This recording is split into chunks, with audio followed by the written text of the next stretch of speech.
اے دوست تجھے کیا معلوم بازار میں وہ کپڑا پہنچ چکا ہو جسے تیرا کفن بننا ہے. اے دوست تجھے کیا معلوم بازار میں وہ کپڑا پہنچ چکا ہو جسے تیرا کفن بننا ہے. انسان شادی بیاہ میں مشغول ہوتا ہے اور اس کو نہیں پتا ہوتا کہ قبر تم میں کفن کا کپڑا پہنچ چکا ہوتا ہے. اللہ اکبر کبیرہ.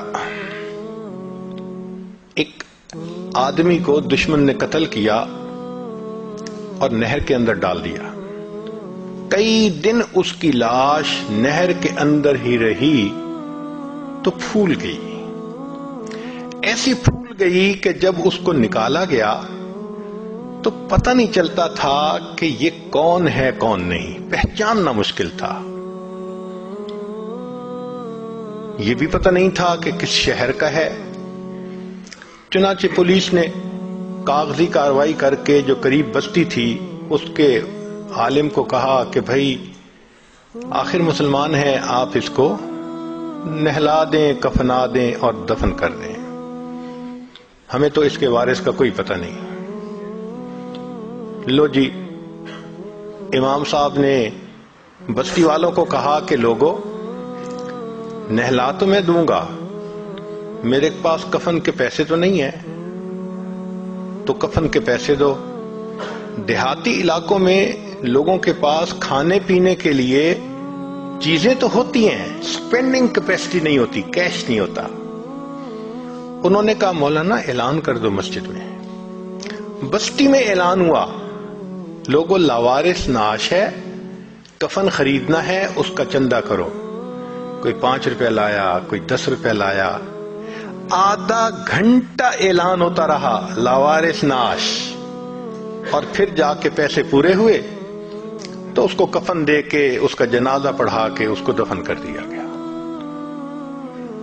پولیس اس کی تفتیش میں تو لگی ہوئی تھی. 3 مہینے کے بعد کیس کی حقیقت کھلی تو پتہ چلا کہ وہ ایک علاقے میں ایک پورے گاؤں کا نمبردار تھا اور اس کی 4 مربع زمین تھی جس میں فروٹ کا گارڈن بنا ہوا تھا. کروڑوں پتی تھا، کروڑوں روپیہ اس کے بینک اکاؤنٹ میں تھا اور اس کے 4 جوان العمر بیٹے تھے. 4 بیٹے ہیں، کروڑوں پتی ہے، بینک میں کروڑوں روپیہ ہے، لیکن اس کو کبھی پتہ نہیں تھا جب میں مروں گا میرے کفن کے لیے آدھا گھنٹہ چندہ کیا جائے گا. وارث مان نہ کری وارثاں دا، رب بے وارثا کر مارتا ہے. فرماتے ہیں کہ اے وارث تو اپنے وارثوں کا مان نہ کرنا، اللہ تعالیٰ کبھی کبھی بندے کو لاوارث کر کے مار دیا کرتے ہیں. کیا پتہ کس حال میں موت آئے. اس لیے نبی اسلام نے فرمایا کن فی الدنیا کأنک غریب او عابر السبیل. دنیا میں ایسے زندگی گزارو جیسے کوئی مسافر ہوتا ہے یا جیسے کوئی پردیسی ہوا کرتا ہے. جو پردیسی ہوتے ہیں نا ان کے ذہن میں ہر وقت ہوتا ہے ہم نے واپس جانا ہے. ہم بھی یہاں پردیسی ہیں. ہر وقت یہ سوچ رہنی چاہیے کہ ایک دن ہم نے واپس اپنے وطن جنت جانا ہے، مگر غفلت آ جاتی ہے.